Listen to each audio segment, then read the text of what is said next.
আগামী দিনে এই ছবি আঁকা নিয়ে মানে আমার একটু ক্রাফটের জিনিস করতে ভালো লাগে। তো আমি প্রত্যেক বছর আমি মানে চেষ্টা করি একটু কিছু ইউনিক টাইপসের ক্রাফটের জিনিস করার, আর স্যার ম্যামকে সেটা দেখানোর। স্যার ম্যামরাও খুশি হয় ওগুলো ক্রাফটের জিনিসগুলো দেখে।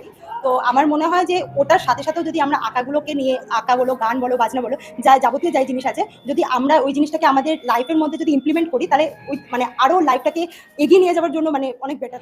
হ্যাঁ, আপনাদের কত বছরের এই এক্সিবিশন চলছে? কত বছর? এবছর নিয়ে 9 বছরে পদার্পণ করলো। বিগত দিনেও আগে এক্সিবিশন হতো, তবে এরকম সুন্দর সাজিয়ে নয়, একটু ছোট আকারে কিন্তু হতো। বহুদিন ধরেই হচ্ছে এক্সিবিশন। আমাদের রূপাঙ্কন স্কুল প্রায় 40 বছর পার করে গেছে। আমার বাবা শ্রী পুষ্পকুমার ঘটক, উনি এখন আর নেই, কিন্তু উনিই প্রথম তৈরি করেন। উনি ইন্ডিয়ান আর্ট কলেজ থেকে 59-এ পাস করেছিলেন। যাই হোক, ওনার হাত ধরে এত দূর এগিয়ে আসা হয়েছে, দেখা যাক আর কতদূর নিয়ে যেতে পারা যায়। তবে কি আপনাদের মানে স্কুলেরই স্টুডেন্টদের? হ্যাঁ, এটা তো স্কুলেরই প্রোগ্রাম, তা স্কুলের ছাত্রছাত্রীদের নিয়েই প্রোগ্রামটা করা হয়েছে। কোথায় কোথায় গেছি আর মানে আজ এক্সিবিশন ছাড়া আদার্স? এক্সিবিশন ছাড়া আমাদের আঁকা ছাত্রদের ছবি অনেক দূর দূর গেছে, এবং আমাদের মাস্টারমশাইদের কাজ বিদেশে অবধি গেছে। এই রিসেন্টও কিছু কাজ গেল বেনারসের ওপরে, তারপরে পন্ডিচেরির ওপরে বড় বড় ছবি ইউকেতে না ইউএসএ গেল। যাই হোক, মানে এই ছবিগুলো যে বাইরে যাচ্ছে এটাই বিশাল পাওনা। এখন যা অবস্থা, এই আঁকা আস্তে আস্তে তো মানে অন্য জগতে পৌঁছে যাচ্ছে। তা যতটা ধরে রাখা যায়, যতটা ধরে রাখতে পারা যায়, বাচ্চাদের নিয়ে চলা যায়, এটাই পাওনা। আপনি একটা হেড শিক্ষক হয়ে এই সমাজে যেরকম আরও বাচ্চারা রয়েছে তাদের উদ্দেশ্যে কী বলবেন? অ্যাকচুয়ালি এই আঁকার মধ্যেই থাকা উচিত, এই কারণে যে আস্তে আস্তে না মানে বাচ্চাগুলো, মোবাইলের তো যুগ এসেই গেছে, তবুও বলছি মানে অন্য একটা ভাবনা চলে যাচ্ছে। খেলাধুলা নেই, ঘরের মধ্যে একটা মোবাইলের মধ্যে আটকে পড়ছি। এই যে প্রকৃতির মধ্যে থাকা, এই সুন্দর সুন্দর ছবি, নানান রকমের কাজ, এর মধ্যে ঢুকে যে মনের আনন্দ, সেটা এখন হারিয়ে যাচ্ছে। এখন এখন যেরকম খাটনি আঁকার হাতের কাজ, যেরকম এখন এআই আসার পরে কিন্তু এগুলো কিন্তু অনেকটাই কমে যাচ্ছে। হ্যাঁ, অবশ্যই এআই এসে অনেক ক্ষতি করে দিল শিল্প জগৎকে, কিন্তু শিল্পী এবং তার যে সৃষ্টি, সে কোনো দিন ক্ষুণ্ণ হবে না। আগেও পরবর্তীকালে আগে যারা শিল্পী ছিলেন, পরে অনেক উন্নতি হয়েছে, কিন্তু শিল্প জগৎ একই জায়গায় রয়েছে, বা শিল্পীর হাতের কাজের সম্মান একই জায়গায় আছে। আপনাদের এই আর্ট স্কুল বা কলেজ কোথায় রয়েছে প্রতিষ্ঠানটি?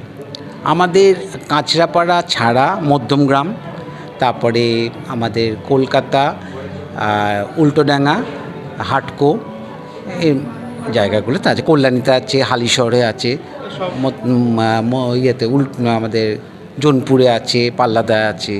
সবার জন্যই মানে আপনাদের আর্ট স্কুল খোলা রয়েছে? সবার জন্য করা আছে, যে বাচ্চারা যাতে গিয়ে করি, মানে বাচ্চারা যাতে আঁকা সহজেই পেতে পারে, আঁকা দিতে পারি, তাদেরকে এগিয়ে যেতে পারি তাদের কাছে, সেটা চেষ্টা চালিয়ে যাচ্ছি। মূলত রূপাঙ্কনের সাথে কত বছরের সম্পর্ক? যখন এই স্কুলে শ্রী ভাস্কর ঘটকের বাবা শ্রী পুষ্পকুমার ঘটক যখন শেখাতো, তখন থেকে আমি যুক্ত এই স্কুলে মোটামুটি প্রায় আমার 25 বছরের ওপরে হয়ে গেছে আমি এখানে রয়েছি। অন্যদিকে এই এক্সিবিশন কদিন অবধি চলবে? এই এক্সিবিশন আমাদের চলবে 4 দিনের। এটা এক্সিবিশন চলছে সকাল 10টার থেকে রাত্রি 8টা অবধি। যেটা জানা গেছে আপনাদের 9তম বর্ষে পদার্পণ করেছেন, ঠিক এই 5টা দিন বা 4টে দিন ঠিক কিভাবে উপভোগ করেন আপনারা? অ্যাকচুয়ালি এটা 4টে দিন 5টা দিনের যে প্রোগ্রামটা, তার উপভোগটা 1 বছর আগে থেকে শুরু হয়। এই 1টা বছর আগে থেকে এই ছোটো ছোটো ছেলেমেয়েরা যারা আছে, যারা আমার পাশে দাঁড়িয়ে আছে, এই সমস্ত সিনিয়র, এরা প্রত্যেকেই 1 বছর আগে থেকেই পরিকল্পনা করে স্যারের সাথে, ম্যাডামের সাথে বসে কীভাবে ছবিগুলো আঁকবে, করবে, কীভাবে সাজাবে। পুরো পরিকল্পনাটাই 1 বছরের পরিকল্পনা। এই 1 বছর ধরে পুরো পরিকল্পনাটা করার পরে তারপরে একটা নিজেদের মধ্যে একটা ছবি এঁকে ডিজাইন করে, তারপরে এই টোটাল প্রোগ্রামটা সাজানো। আগামী দিনে কী ভাবছি? রূপাঙ্কনের ভাবনা একটা আছে, স্কুলটাকে আরও বড় করে নিয়ে যাওয়ার, এবং বিভিন্ন যে এখন যে ক্রাফটের কাজ বা হাতের কাজ যেগুলো চলছে, আরও যেসব মিডিয়াতে যে সমস্ত কাজগুলো এখন দেখা যাচ্ছে, ফেসবুকে সোশ্যাল মিডিয়ার যে কাজ, এগুলোকে কিভাবে করা যায় এখন নতুন জেনারেশন তাদেরও চিন্তাধারাকে নিয়ে আমরা এগিয়ে যাব।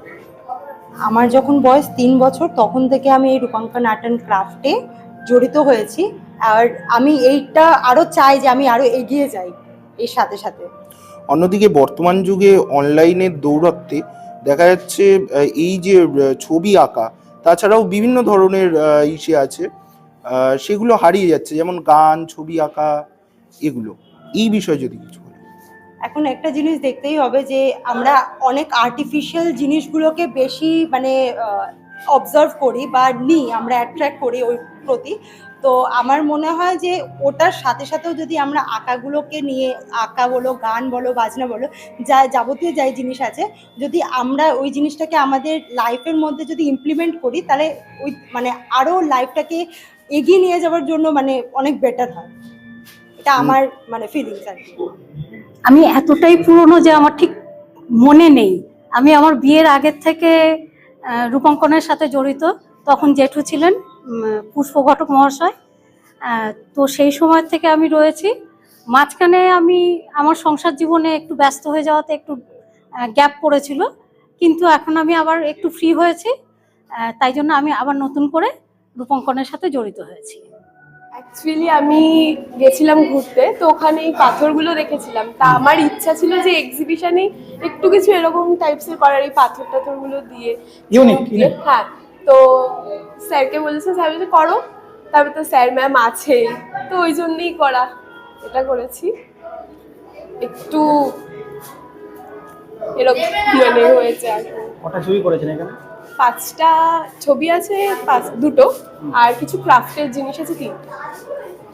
আচ্ছা, এই ছবি করা নিয়ে বা ছবি আঁকা নিয়ে আগামী দিনে কি ভাবনা রয়েছে আপনার? আগামী দিনে এই ছবি আঁকা নিয়ে মানে আমার একটু ক্রাফটের জিনিস করতে ভালো লাগে। তো আমি প্রত্যেক বছর আমি মানে চেষ্টা করি একটু কিছু ইউনিক টাইপসের ক্রাফটের জিনিস করার, আর স্যার ম্যামকে সেটা দেখানোর। স্যার ম্যামরাও খুশি হয় ওগুলো ক্রাফটের জিনিসগুলো দেখে। এটা কত বছর ধরে রয়েছেন এই লাইনে? এখানে আমি মানে যখন 3 কি 4-এ পড়ি তখন থেকে আমি এখানে আঁকা শিখছি। 3-4 থেকে আমি এখানেই আঁকা শিখছি।